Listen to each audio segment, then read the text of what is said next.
அனைத்து உரிமைக்குற நண்பர்களுக்கும் வணக்கம். தமிழ்நாட்டில் எத்தனையோ நியூஸ் சேனல் இருந்தாலும் அந்த எல்லா நியூஸ் சேனல்லையுமே நம்ம ரொம்ப காமனாக பார்க்கக்கூடிய ஒரு நியூஸாக என்ன மாறி இருக்கு அப்படின்னா, நாம் தமிழர் கட்சியிலிருந்து நிர்வாகிகள் விலகிட்டாங்க அப்படின்ற ஒரு செய்திகளை தான் கடந்த ஒரு மாத காலமாகவே எல்லா ஊடகங்களையும் ஒரே மாதிரி போட்டுட்டு வந்துட்டு இருக்காங்க.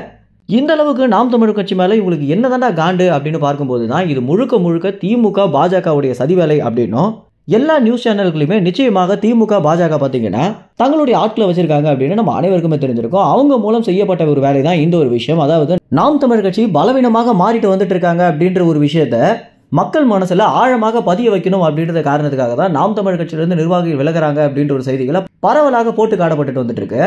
ஆனா விஜய் கட்சியிலிருந்தோ அல்லது திமுக கட்சியிலிருந்தோ ஏதாவது ஒரு நிர்வாகிகள் விலகி நாம் தமிழர் கட்சியில் இணைந்தாங்க அப்படின்னா அந்த ஒரு செய்தியை நம்ம எந்த ஒரு நியூஸ் சேனலுமே பார்க்க முடியாது அப்படின்றதான் தமிழ்நாட்டில் நாம் தமிழர் கட்சிக்கு இருக்கக்கூடிய ஊடக ஆதரவு அப்படின்னு சொல்லலாம். ஏன்னா நாம் தமிழர் கட்சிக்கு ஒரு ஆதரவான ஒரு விஷயம் நடக்குது அப்படின்னா நாம் தமிழர் கட்சியோடைய நிர்வாகிகளே ட்விட்டரில் போட்டால் மட்டும் தான் பார்க்க முடியும், அல்லது யூடியூப்ல தமிழ் தேசிய யூடியூப் சேனல்கள் போட்டால் மட்டும் தான் பார்க்க முடியும். இந்த மாதிரி நாம் தமிழர் கட்சிக்கு நடக்கக்கூடிய எந்த ஒரு நல்ல விஷயமாக இருந்தாலும் இந்த ஊடகங்கள் அதை பெரிய விஷயமாக மாத்திடவே கூடாது அப்படின்றதுல ரொம்பவே உறுதியாக வந்துட்டு இருக்காங்க. இந்த வகையில தற்போது தஞ்சை ஓரத்தநாடு தொகுதியில் இருக்கக்கூடிய ஒட்டுமொத்த கிராமத்தை சேர்ந்த முன்னாள் விஜய் ரசிகர்கள் மன்றம் பார்த்தீங்கன்னா தற்போது நாம் தமிழர் கட்சியில் தங்களை இணைத்துக் கொண்டிருக்காங்க. இது கிட்டத்தட்ட 1000க்கும் மேற்பட்ட விஜய் ரசிகர்கள் நாம் தமிழர் கட்சியில் இணைந்திருக்காங்க அப்படின்றது எந்த அளவுக்கு ஒரு மாசான ஒரு விஷயம் அப்படின்னு இதை படிக்கும் போதே நம்மளால புரிஞ்சுக்க முடியுது. ஆனா இந்த ஒரு தகவலை எந்த ஒரு நியூஸ் சேனலுமே ஒரு துண்டு செய்தியா கூட போடாம விட்டதும் அதற்கு பிறகு இந்த ஒரு செய்தி நாம் தமிழர் கட்சியோடைய நிர்வாகிகளே ட்விட்டர்ல பதிவு பண்ண பிறகு தான் நம்மளால பார்க்கவே முடியுது. ஏன்டா நாம் தமிழர் கட்சிக்கு இவ்வளவு அநீதியை பண்றீங்க அப்படின்னு ஒவ்வொருத்தருமே ரொம்பவே கடுப்புல தான் கமெண்ட்ஸும் பண்ணிட்டு வந்துட்டு இருக்காங்க.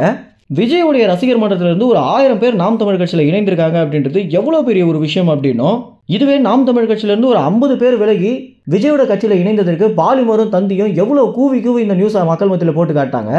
ஆனா ஒரு 1000 நிர்வாகி இணைந்திருக்காங்க, அதை ஏன் வெளிப்படுத்தல அப்படின்னு சாதாரண பொதுமக்கள் கூட இந்த ஊடகங்கள் மேல தங்களுடைய அதிருப்தியை தெரிவிச்சிருக்காங்க. அது மட்டும் இல்லாமல் இந்த நாம் தமிழர் கட்சி செய்யக்கூடிய மிகப்பெரிய அநீதியாகவும் பார்க்கப்படுது. இந்தந்த தகவல்கள் குறித்து என்ன நினைக்கிறீங்க அப்படின்னும், இந்த மாதிரி ஊடகங்கள் சீமான் மேல ஒரு வெளிச்சம் பற்றவே கூடாது அப்படின்னு நினைக்கக்கூடியதை பத்தி என்ன நினைக்கிறீங்க அப்படின்றது உங்க கமெண்ட்ஸ்ல தெரிவிங்க. நன்றி, வணக்கம்.